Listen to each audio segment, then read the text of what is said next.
Wes mulai ya? Wes.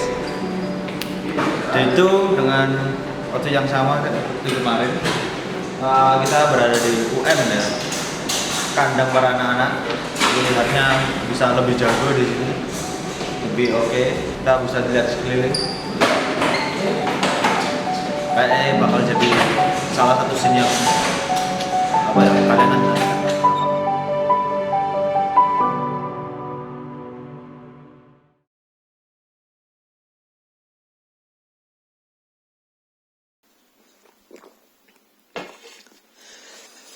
Halo, perkenalkan nama aku Gary Prasetyo. Di sini di produksi film Kalut ini saya berperan sebagai scriptwriter dan juga director. Nama saya Najim Fakih. Saya di sini sebagai director of photography dan juga VFX artist. Halo, perkenalkan nama aku Muhammad Haikal. Aku di sini sebagai runner dan graphic designernya Kalut. Kenalin, aku Noval. Aku di sini storyboard artist, juga jadi seorang runner. Kenalin, aku Dava. Peran aku buat di film ini aku sebagai clapper sama yang ngurus wardrobe juga. Oh ya, sama aku handle finance juga, keuangan, segala macam pengeluaran dan pendapatan dari film ini.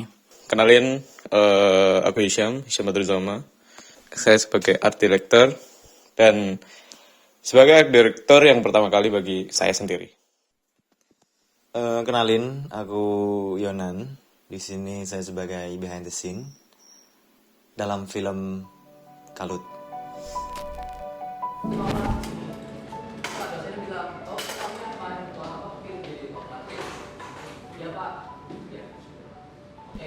Jadi awalnya itu film ini berlatar dari kita anak bertujuh sebagai mahasiswa ya, yang ingin menyelesaikan tugas akhir kita, yaitu skripsi, yang ingin membuat sebuah proyek besar ya. Pada obrolan-obrolan itu akhirnya terwujudlah ide untuk membuat sebuah film pendek gitu. Awalnya dari proyek ini itu aku melihat ada potensi gitu dari teman-teman kan. Ada Yeri, ada Yonan, ada Hisham dan lain-lain, Noval. Mungkin mereka sebelumnya belum pernah buat film gitu, cuman sebagai tugas akhir gitu ya, aku mencoba untuk gimana caranya masa-masa terakhir kuliah ini terasa berkesan gitu.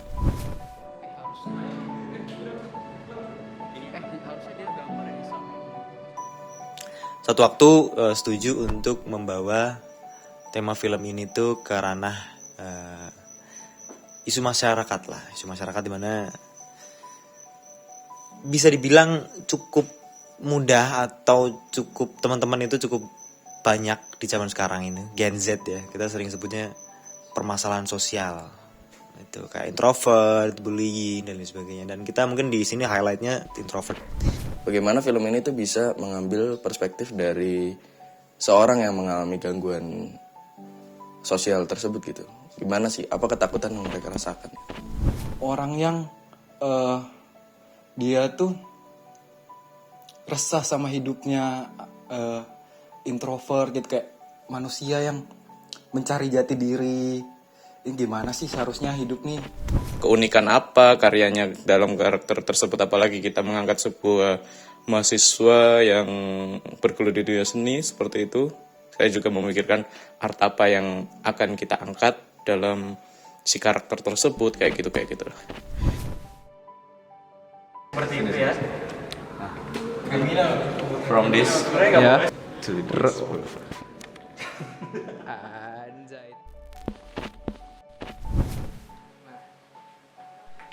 Buat tokoh utamanya ini namanya Yosa. Nama panjangnya Yosaka Lutfi Bramantia. Itu artinya pemuda baik hati yang semangat dan penuh ceria. Nah, di sini aku pas desain karakternya aku pengen buat konsep keterbalikan antara arti nama sama sifat dia yang sebenarnya. Karena Yosa ini sifatnya, dia kan orangnya introvert ya. Dia dari luar dan dari dalam kelihatan kelam dan cupu. Sementara ayahnya Pak Lesmana, nama panjangnya Lesmana Umbara, artinya seseorang yang selamanya mengawasi atau memperhatikan. Ya, dia sosok ayah yang bijaksana pada umumnya lah ya. Dia dari namanya mengawasi atau memperhatikan kehidupan anaknya secara langsung dan gak langsung. Terus karakter yang ketiga yang aku buat ini namanya Dira. Nama panjangnya Dira Chandra Maya, yang berarti bijak nan cantik layak bulan purnama. Dia teman sekelas Yosa di kampus. Selaik arti namanya, dia menerangi bak bulan purnama ya. Dari perawakannya saya buat dia ini sebenarnya bukan sosok yang menonjol atau populer banget di kampus, enggak. Dia seperti teman-teman cewek kita pada umumnya. Dia membaur, cuman yang perlu ditekankan atau yang perlu dimention di sini, dia punya sifat keibuan atau lembut dan perhatian. Makanya dia bisa dibilang sifat inverse dari Yosaka.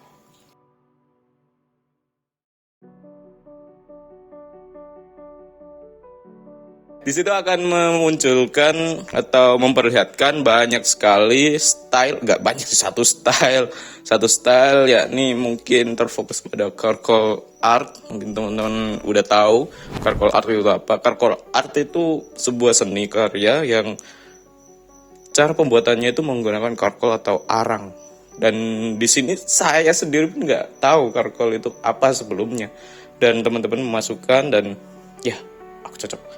Ini bisa ini dinaikin lagi di karakter si Yosa tersebut. Keterlibatanku di Kalut, aku di sini tuh jadi storyboard artist. Nah, aku di sini tuh berhubungannya sama produser sama DOP.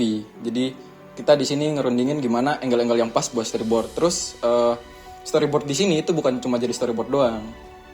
Storyboardnya bakalan aku realisasikan buat jadi selanjutnya jadi komik. Nah, komik itu buat jadi landasan gimana sih ntar Kalut difilmin. Di sini banyak banget visual lainnya yang ditonjolkan, mulai dari gelas krisan kuning.